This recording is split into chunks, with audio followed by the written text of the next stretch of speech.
A lot of you may not know me, but I'm Citizen John. The name's John Murtari, and I'm running for U.S. Congress.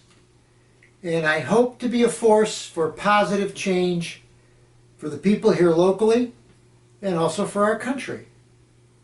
Let me talk in a summary way about some other issues. Our former President Donald Trump. You know, people ask me, how do you feel about him? I'll say one thing. I don't like the way he talked about people.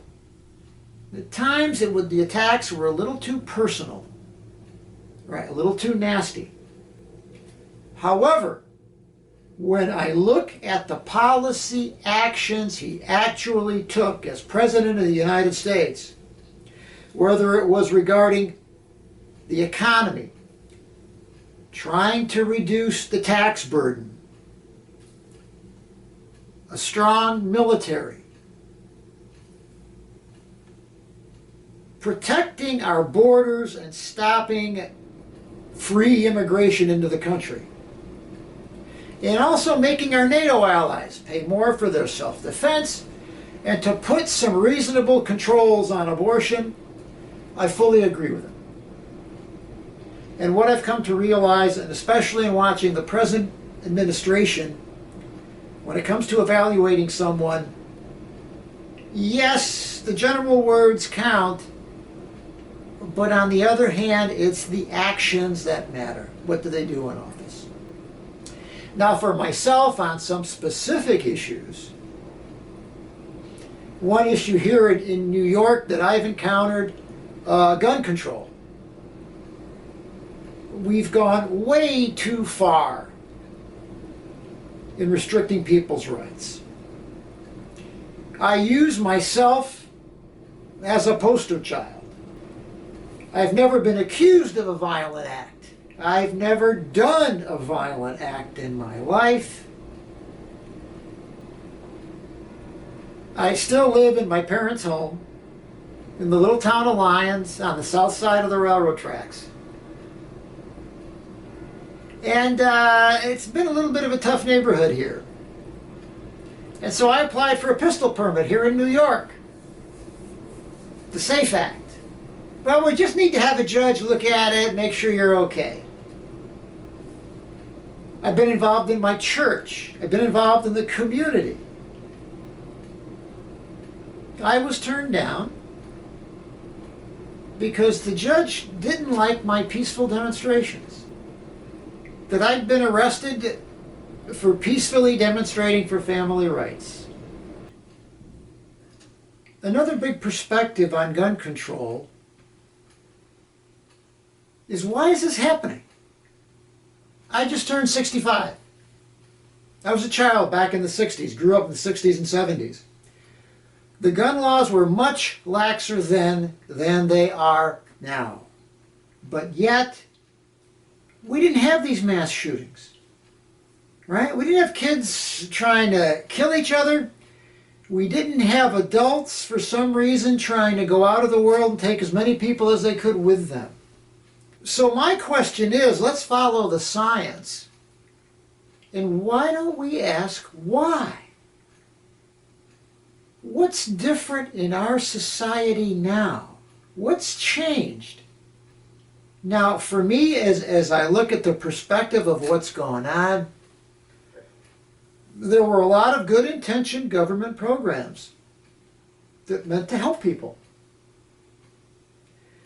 But they also reduced our dependence, the social network that our families are, whether a good family or a bad family, right? You're sort of stuck with the cards you're dealt with and make the best of it. And it may not be the best solution for an upbringing, but I think, as we're all beginning to discover, a government check is certainly not an improvement. So we've got to think about that, and people aren't asking those questions of why, what's different, what have we done, what needs to be tweaked here. I mean, it's a pendulum. There is no absolute right or wrong here. But perhaps we've gone a little too far in one direction, and we need to adjust. But some people don't like to ask that question, and they're afraid of the answer, but we need to find out. The other big issue, I live in a small town of Lyons. And really all the communities, all the rural communities, infrastructure, the water, getting hooked up to water, roads, sewer, internet, all the fundamental things we need up here. You know, assistance for farm families, all these different things going on. A person has to be sensitive to. And one thing I can say, you know, right now I live alone. My son's 29, got a good career, level-headed, which I'm very, very thankful for.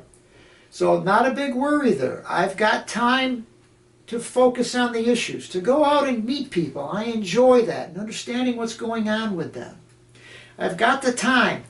I've got the temperament to listen to them and to understand what they're saying and try to help them. And the other key thing is the ability. If you didn't hear the bio, I graduated cum laude with a degree in astronautical engineering, rocket science.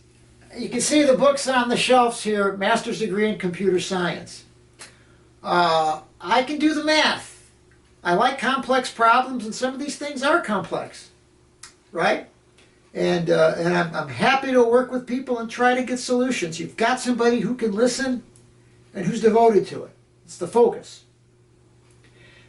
But the big thing with bringing that money that we need is this, and I want to use one example here. I have a visual aid. For a family, just imagine a family like this, and this is our problem. I hope you can see these numbers here. This family's income, and it's hard to believe this goes on in our country. This family's annual income, $29,700. Not a lot. How much are they spending? Over $38,000. Thank God for credit cards, right? Buy it now, pay later. But look at this. Will you look at this? What's going on? Their current credit card balance, over $290,000. How does this go on? Who are these people? Stand by.